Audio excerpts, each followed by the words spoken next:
saya pikirkan ini Pak, keluarga kata Bapak tadi kan proses hukum. Ibu, itu kan hanya di pikiran ibu aja tuh kalau warga ibu nggak bersalah begitu ya. Hanya orang-orang normal dan berakal. Ini adalah video yang sangat menyeramkan. Bela agama saya sampai teksal yang terakhir, tapi itu nggak ada di rekaman. Siapa yang ngomong? RT. Oh, RT itu nggak ada soundnya juga sampai keluar. Disitulah makanya adalah ada pro dan kontraknya daripada warga di sini. Sedangkan warga Tanggal di sini 100% adalah agama Islam. Jadi mungkin kesalahpahaman ini ada warga yang sensitif. Keyakinanmu membuatmu membenci sama manusia itu intoleransi yang bukan cerminan nilai leluhur kita. Buat orang jadi benci kepada agama yang lain. Ini nggak boleh ada di Indonesia. Saya minta ini, jangan coba-coba ya. Membuat resah itu malah kebalik. Aduh, Pak Kades. Pertama masih mengikuti kelompok mayoritas. Alasannya yang selalu digunakan oleh pemerintah itu. Mohon Bapak Presiden bicaralah sekali saja.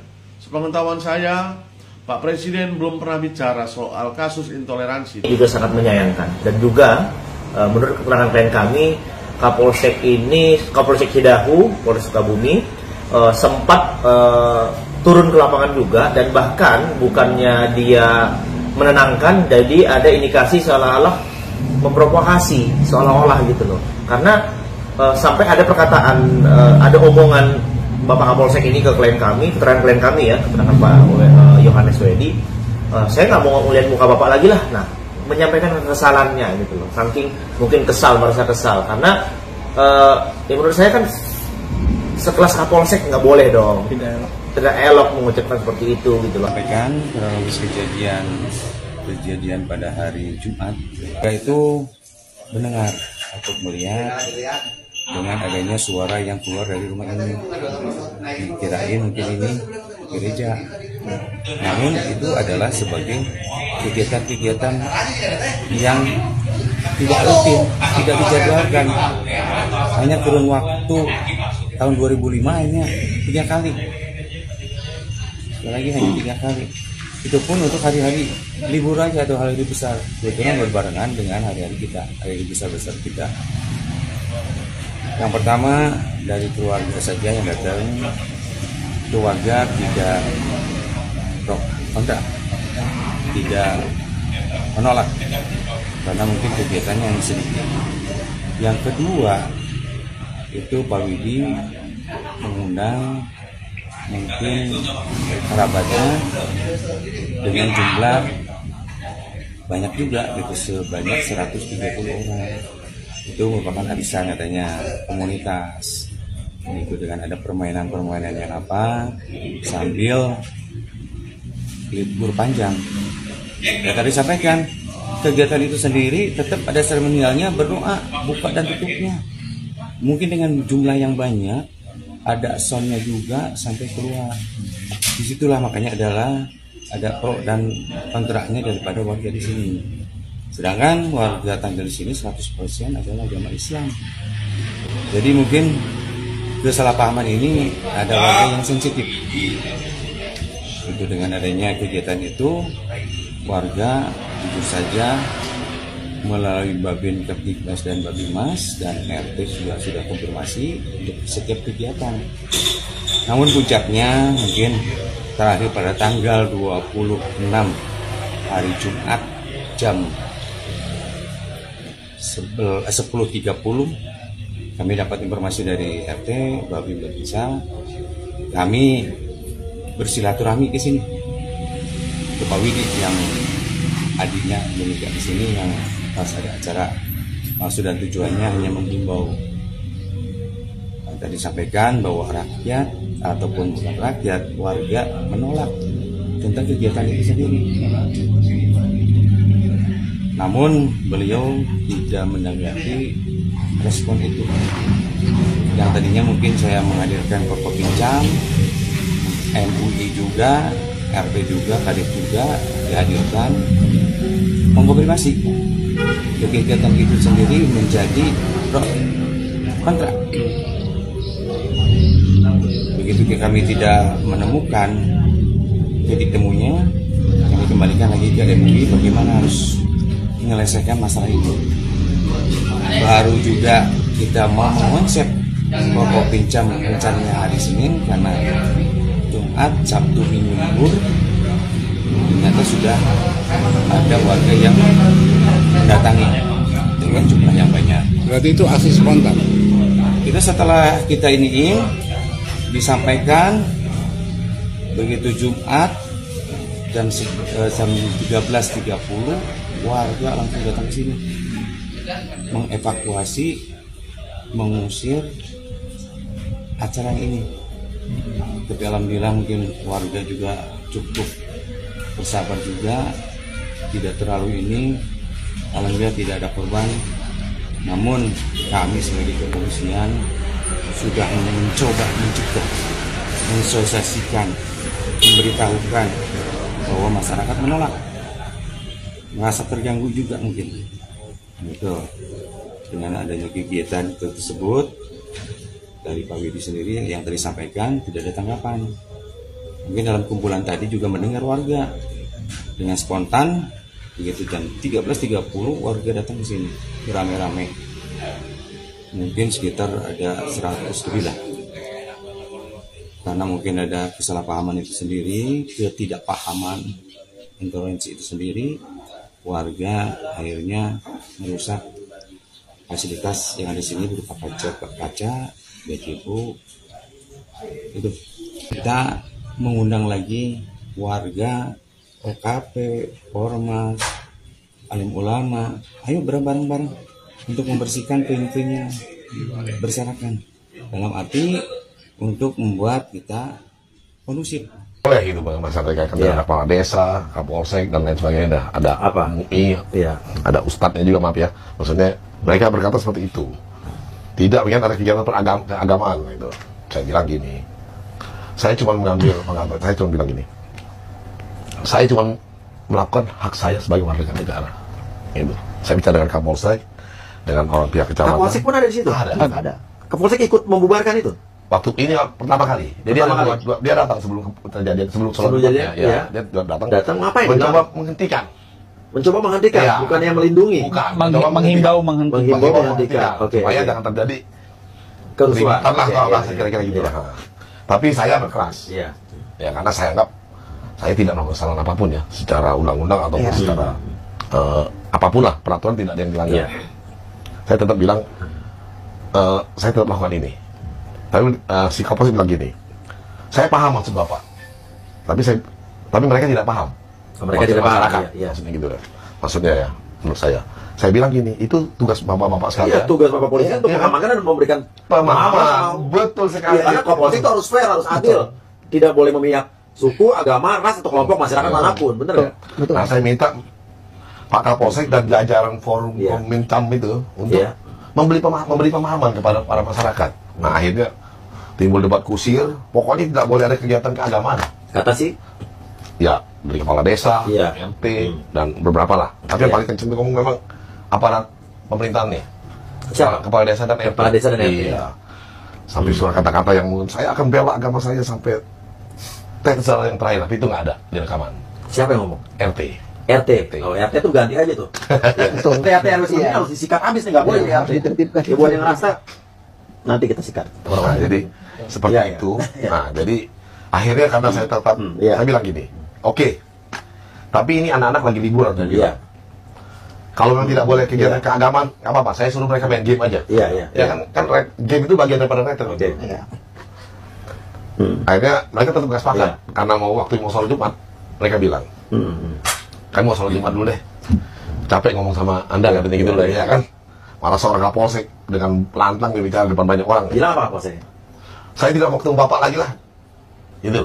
Di kantor dia ataupun dimanapun, kira-kira gitu bahasanya. Di kantor saya nggak ketemu Bapak. Ya udah nggak apa-apa. Nah, silakan Bapak silakan sholat Jumat. Semoga dapat hidayah, saya bilang. Ya kan ini kan kita bicara dengan anak-anak.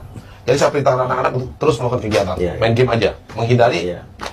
Saya berusaha meredam gitu, meredam untuk supaya jangan ada berkegiatan yang memancing gitu kan. Saya minta orang pekerja saya di sana, tolong kamu videoin kegiatan anak lagi main game, kirim ke ketua RT. Di video dikirim ke ketua RT. Oke. Berjalan, Ya selesai saya olahraga, saya masih pakai celana pendek. Udah ngobrol sebentar, saya pergi makan, saya mau mandi gitu loh. Itu kira-kira setelah sholat Jumat ya. Saya setelah sholat saya kan bangun siang capek kan, kurang tidur, jadi saya lagi mau sikat gigi. Toto anak saya memanggil saya.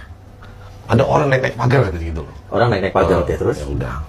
Jadi saya melihatlah ada apa. Dalam waktu sebentar saya keluar sebentar, ternyata bukan naik pagar udah dirobohin gitu. Sesuai dengan yang di video yang beredar gitu loh. Nah di situ saya mesti menghadapi masa yang penuh amarah gitu ya kan. Luar biasa amarahnya gitu mereka. Malah saya rasanya, aduh saya jadi kecil hati saya ngadep mereka gitu loh. Dan maaf ya, jadi kita juga nggak tahu nih masyarakat yang penuh amarah itu bisa jadi juga diprovokasi oleh provokator ya. Bisa jadi ceritanya beda. Bisa jadi yang diceritakan masyarakat itu beda cerita ya.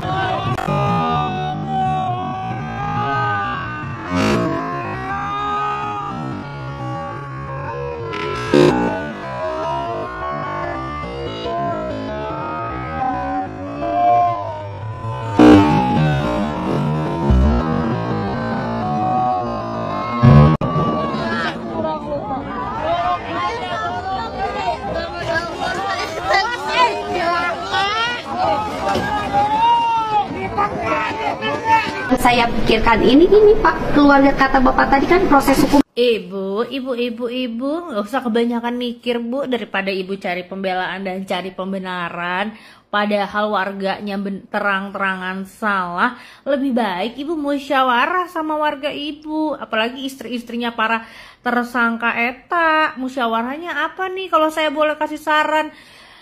Musyawarahnya mengenai peluang bisnis yang bisa ibu berikan sebagai kompensasi kepada warga yang bersalah kalau emang ibu merasa warga Anda tidak bersalah begitu. Itu kan hanya di pikiran ibu aja tuh kalau warga ibu nggak bersalah begitu ya. Nah sebagai RT yang baik nih, saya sarankan ibu menciptakan lapangan kerja untuk warga-warga tersebut. Daripada ibu berisik sendiri, rumusing sendiri, cari-cari muka nih ke pemerintahan, lebih baik ibu musyawarah, melakukan sebuah hal yang berguna begitu. Pesan saya sih cuma satu Bu, kalau berbisnis yang halal ya Bu ya, karena di mata ibu yang haram itu cuma ibadah umat Kristen, umat kami, begitu Bu. Sukses deh buat lo. Jangan merasa pintar kalau kalian tidak tahu siapa pahlawan kita ini. Pahlawan yang melampiaskan emosi kehancuran hidupnya kepada kebahagiaan orang lain. Yang bisa tahu peran pahlawan kita ini pasti hanya orang-orang normal dan berakal. Ini adalah video yang sangat menyeramkan, di mana hal ini adalah penyebab negara kita sampai saat ini tidak bisa maju dan koruptor merajalela. Sementara Amerika, Cina, India, dan yang lainnya sudah ekspansi keluar bumi. Kita masih berkutat di mencari masalah seperti Bapak Pahlawan Zimbabwe ini. Oke. Tadi gue udah bahas sekilas soal kasus Cidahu. Tapi makin gue pikirin, ini makin gak masuk akal. Coba deh kita bedah pelan-pelan. Kayak kita lagi nonton true crime documentary. Jadi scene pertama, anak-anak SMA lagi retret. Aktivitasnya doa, gue ulang lagi ya, biar jelas, berdoa. Bukan deklarasi negara baru, bukan latihan militer, bukan juga konser black metal. Mereka cuma berdoa di properti pribadi yang mereka sewa. Terus scene kedua, segerombolan warga datang dengan muka penuh amarah. Seolah-olah doa dari anak-anak itu adalah serangan rudal hipersonik yang mengancam kedaulatan RT atau RW mereka. Mereka ngerusak, mereka yang gusir, mereka ngintimidasi. Keberaniannya, wow, level maksimal. Tapi kok ya aneh, keberanian itu cuma muncul saat lawannya anak-anak yang gak berdaya. Coba kalau yang retret, di situ para petinggi negara atau jenderal bintang 4. Paling juga jadi panitia penyambut sambil bawa nampan isi kue basah. Munafik kan? Dan aparat, ya Tuhan, aparat kita itu kayak wasit Liga 3. Pelanggaran keras terjadi tepat di depan mata. Dia malah sibuk benerin tali sepatu sambil bilang, kita pantau dulu perkembangannya. Memantau apa Pak? Nunggu sampai ada yang tewas dulu baru jadi masalah serius? Ini bukan drama sinetron yang butuh plot twist. Ini pelanggaran hukum. Nah, dari sini kita naik level. Ini bukan lagi soal warga Cidahu. atau aparat di lokasi.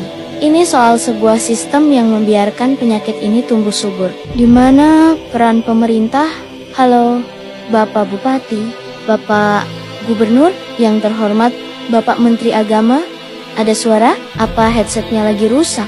Atau sibuk ngurusin logo halal? Sampai lupa ada umat beragama lain yang haknya diinjak-injak? Ini tuh udah jadi pola guys, pola yang memuakkan. 1. Ada kasus intoleransi, viral di media sosial. 2. Pejabat terkait akan mengeluarkan pernyataan standar. Kami sangat menyesalkan kejadian tersebut dan akan menindak tegas. Copy paste dari kasus-kasus sebelumnya. 3. Mungkin dibentuk tim pencari fakta atau satgas, apalah itu namanya, biar kelihatan kerja. 4. Beberapa minggu kemudian, kasusnya hilang, ketutup sama drama selebgram, cerai atau kasus korupsi baru. Rinse and repeat. Pemerintah kita itu nganggap intoleransi ini kayak panu, gatel, ganggu penampilan, tapi dianggap nggak mematikan. Jadi ya udah dibiarin aja. Padahal ini bukan panu, ini kanker. Kanker yang menggerogoti pondasi negara kita, Bhinneka Tunggal Ika. Tapi mereka takut buat kemoterapi, takut kehilangan suara di pemilu dari kelompok-kelompok intoleran itu.